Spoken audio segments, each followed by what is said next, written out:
मंगलम भगवान शंभु अमंगलम वृषभध्वज मंगलम पार्वती कांत मंगलाय तनोहर। जय श्री राम। सबको प्रणाम। धर्म प्रेमी बंधुओं, आज मैं पंडित पुरुषोत्तम जी पांडे आप लोगों के सामने एक बात प्रस्तुत करने जा रहा हूं। वो क्या है? तो पुनर्जन्म। हम लोग के धर्म में पुनर्जन्म का बात आता है, तो आज मैं आप लोगों के सामने यही बात रखने जा रहा हूं कि पुनर्जन्म वैज्ञानिक है या केवल अवधारणा ही है। इसको वैज्ञानिक भी मानते हैं कि केवल हम लोग के मन की धारणा है।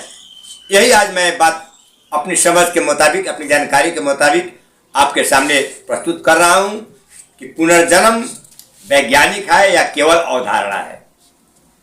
बंधुओं, विज्ञान के अनुसार कोई भी पदार्थ कभी नष्ट नहीं होता। ये साइंस मानता है, ये विज्ञान मानता है कि जो पदार्थ, कोई भी पदार्थ हो, वो नष्ट नहीं होता है, बल्कि वह किसी अन्य रूप में परिवर्तित हो जाता है। साइंस का ऐसा मानना है कि पदार्थ नष्ट नहीं होता है, हाँ, वो अपने दूसरे स्वरूप में परिवर्तित हो जाता है। जैसे एग्जाम्पल के रूप में आप लोग समझे कि हरे भरे वृक्ष जो हैं वो सैकड़ों वर्ष बाद सूख जाते हैं। आज जो बर का, पीपर का या कोई भी आम का, कोई भी पीपल वृक्ष है, वो वृक्ष सैकड़ों वर्ष के बाद जो आज हरे भरे हैं वो सूख जाते हैं। और उन्हें हम वृक्ष न कह करके लकड़ी कहते हैं। जब तक वो हरा भरा है तब तक वृक्ष कहा जाता है, लेकिन वही वृक्ष जब सूख जाता है तब हम लोग कहते हैं कि वो लकड़ी हो गया। लकड़ी कहने लगते हैं, है तो वृक्ष है लेकिन सूख गया तो लकड़ी कहने लगे हम लोग। और वही लकड़ी जमीन के नीचे दब जाती है, भूकंप आता है या ऐसे भी कोई कारण से वो सूखी लकड़ी जमीन के नीचे दब जाती है, और दबने के बाद सैकड़ों वर्ष के बाद, पचासों हजारों वर्ष के बाद वही वृक्ष जमीन के नीचे दबे दबे कोयले का रूप धारण कर लेती है।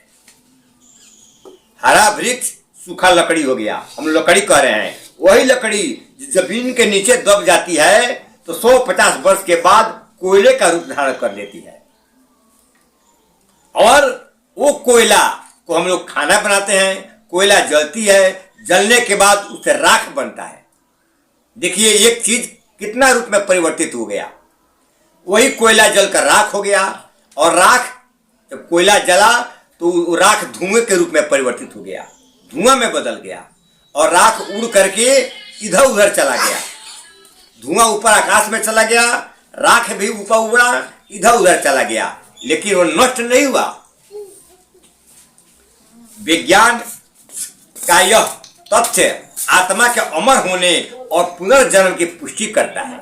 ये जो तथ्य है, ये तथ्य यही साबित करता है कि पुनर्जन्म होता है, क्योंकि पदार्थ का कभी नष्ट नहीं होता है, उसका रूप परिवर्तित होते जाता है। एक वृक्ष सूखा लकड़ी हुआ, लकड़ी से कोयला हुआ, कोयला से राख हुआ, धुआं हुआ, फिर ऊपर गया, इधर उधर हो गया। इधर उधर होने के बाद लेकिन कभी नष्ट नहीं हुआ, सिर्फ रूप परिवर्तित हो गया।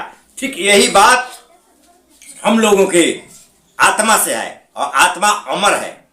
इसीलिए कहा जाता है कि आत्मा अमर है और इसका पुनर्जन्म होता है। ये चीज की जो हम अभी बताए हैं, लकड़ी वाला, कोयला वाला सब बात, यही साबित करता है कि पुनर्जन्म होता है। ये बताने के बाद पुनर्जन्म की पुष्टि होती है कि हाँ, पुनर्जन्म होता है। आत्मा अमर है, आत्मा कभी मरता नहीं है, वो रूप परिवर्तित हो जाता है, यह शरीर छोड़कर उस शरीर में चला जाता है, लेकिन वो अमर है।